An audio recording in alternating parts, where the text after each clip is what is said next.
দীঘাতে ফাইনালি মানে অনেক দিনকার প্ল্যান করে করে করে করে না হ্যাঁ করতে করতে তো ফাইনালি আজকে আমরা যাচ্ছি দীঘাতে। তার জন্য আমি খুব খুব খুব এক্সাইটেড হয়ে আছি। তো এখন বাজে 4:30 মতো। আমি এখন চুলটাকে ক্রিম্পিং করব, চুলের হাল খুব বেহাল হয়ে আছে। তো ক্রিম্পিং করার পরে দেন আমি রেডি হব, রেডি হয়ে বেরোবো। তো পুরো ব্লগটা অবশ্যই তোমরা দেখতে থাকো। তো আমি রেডি হয়ে বেরিয়ে পড়েছি, দেখতেই পাচ্ছ একদম হালকা পাতলা মেকআপ করেছি, কিছু বলতে গেলে কিছুই করিনি, জাস্ট লিপস্টিকটা পরেছি। তো যেহেতু আমি এত দূরে যাব বেশি মেকআপ করা উচিত না, দেখতেই পাচ্ছ সন্ধে হয়ে গেছে। তো চলো আগে স্টেশনে যাওয়া যাক।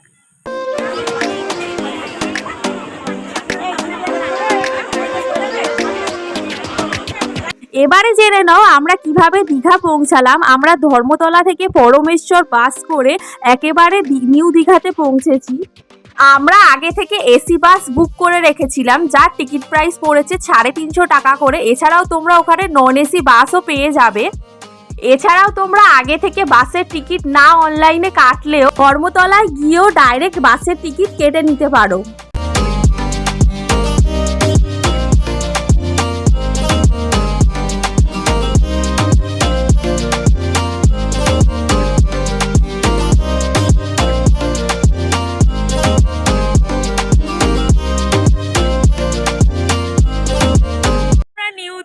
চলে এসেছি, এখন বাজে 6টা মতো। পিছনেই দেখতে পাচ্ছ জাহাজ বাড়ি আছে।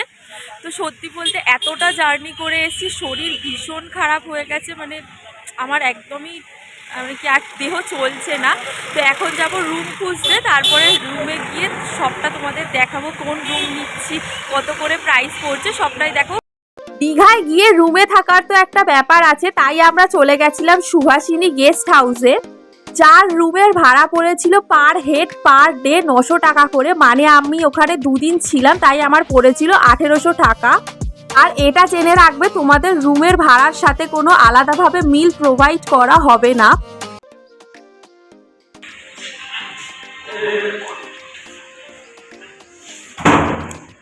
তো দেখো এটাই হচ্ছে রুমটা, ঠিক আছে। আমি একটু আগে শুয়ে, মানে আমরা বন্ধুরা একটু আগে শুয়ে বিছানাটা পুরো এরকম ঘেটে দিয়েছি। তো এখানে এসির ব্যবস্থাও আছে, আবার ফ্যানের ব্যবস্থাও আছে। আর এখানটায় তোমাদের জামা কাপড় রাখার জন্য এরকম একটা কেবিন মতো দিয়ে দেবে, ঠিক আছে। এখানে তোমরা জামা কাপড় মতো রাখতে পারবে। আর এখানে আছে টিভি, টিভিটা চলছে। আমরা এখন জাস্ট কেবিলটা অফ করে রেখেছি, বাট টিভিটা চলছিল। আর এই সাইডে আছে ব্যালকনি, ঠিক আছে। এই যে ব্যালকনি, বাইরে প্রচণ্ড পরিমাণে বৃষ্টি হচ্ছে, ওই জন্য আর ব্যালকানিতে বসা হচ্ছে না, বাট ব্যালকানিটা খুবই সুন্দর।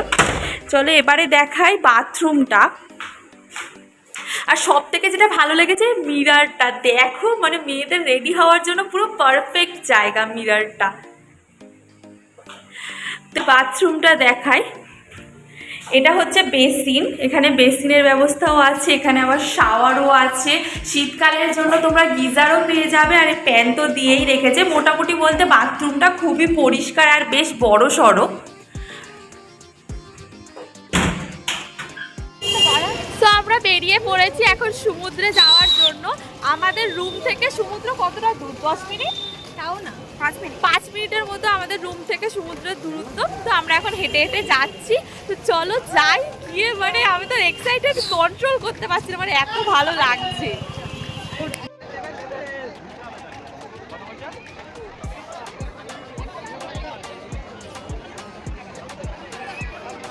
সমুদ্রের জলে ঝাপাঝাপি করার পর অবভিয়াসলি খিদে পাবে, তাই আমরা ফ্রেশ হয়ে চলে গেছিলাম মা তারা হোটেল অ্যান্ড রেস্টুরেন্টে।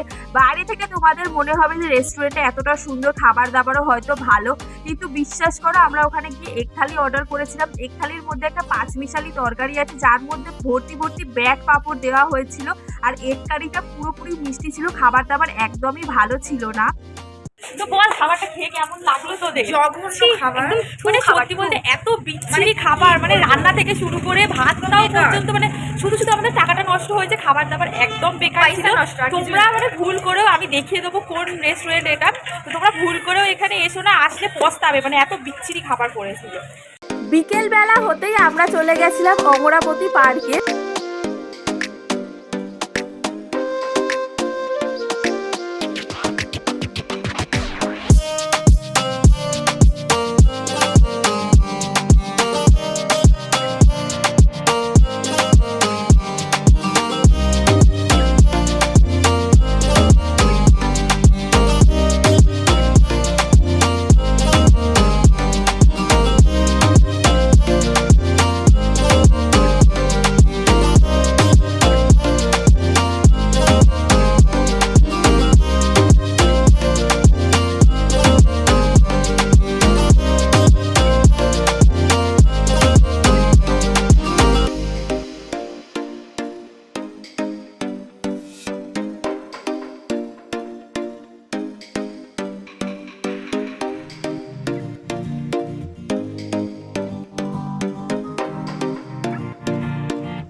এখানে একটা কথা বলে দিই, তোমরা যারা দীঘাতে আসতে চলেছো তারা অবশ্যই ঢেউসাগর পার্কে ভিজিট করো, কারণ ঢেউসাগর পার্কটা লাইটিং দিয়ে সাজানো অসম্ভব একটা সুন্দর পার্ক। কলকাতায় যেরকম পার্ক স্ট্রিটে লাইটিং দিয়ে সাজানো হয় না, ঠিক ওরকম ভাবে এখানে সাজানো হয়েছে।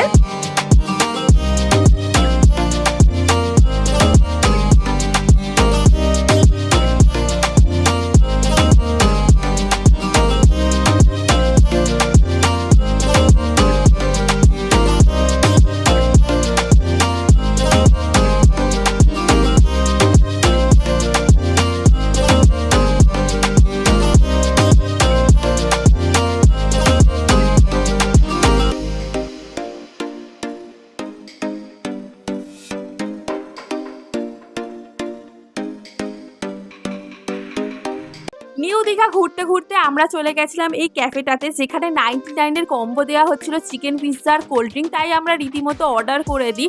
তো অর্ডার করার পরে আমাদের সাথে আলাদাই স্ক্যাম হয়েছিল। যেখানে চিকেন পিৎজা দেওয়ার কথা ছিল সেখানে দিয়েছিল ভেজ পিৎজা। তারপরে আমাদের বলাতে ওরা চিকেন পিৎজা দিয়ে যায়, কিন্তু আমাদের 40 টাকা আরও এক্সট্রা দিতে হয়েছিল। মানে আমি ভাবতে পারছি না আমাদের সাথে কি আলাদা স্ক্যাম হয়ে গেল। আমরা রুমে চলে আসি আর এসে ঘুমিয়ে পড়েছিলাম। এখন বাজে সকাল 8টা, আমরা রেডি হয়ে গেছি। এখন যাব মোহনাতে, আই থিঙ্ক মোহনায় যাব।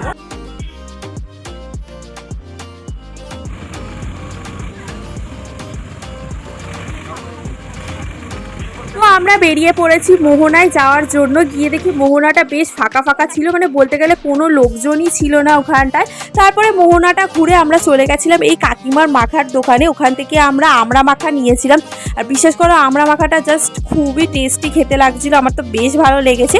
ওখান থেকে বেরিয়ে আমরা চলে গেছিলাম উদয়পুর সি বিচে, যেখানে লোক গিজগিজ করছিল।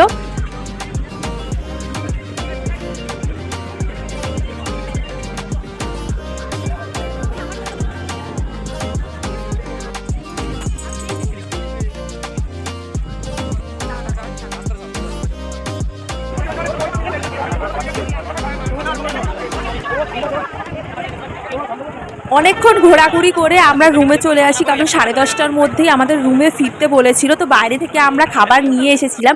আমরা নিয়েছিলাম হাজি থেকে চিকেন বিরিয়ানি, যেটা অসাধারণ খেতে ছিল, কিন্তু প্রাইসটা বেশি ছিল, হাফ প্লেট 80 টাকা।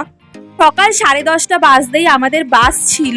তো অনেক ক্লিপস আমি এই লং ভিডিওটাতে দিতে পারিনি, যেটা আমি শর্টসে আপলোড করে দেবো। তো ভিডিওটা লাস্ট পর্যন্ত আমি শেষও করতে পারিনি। তো যদি আমার ভিডিওটা ভালো লেগে থাকে তাহলে অবশ্যই লাইক, কমেন্ট, শেয়ার করে দিও, আর সাবস্ক্রাইব করতে একদমই ভুলবে না। ততক্ষণের জন্য টাটা।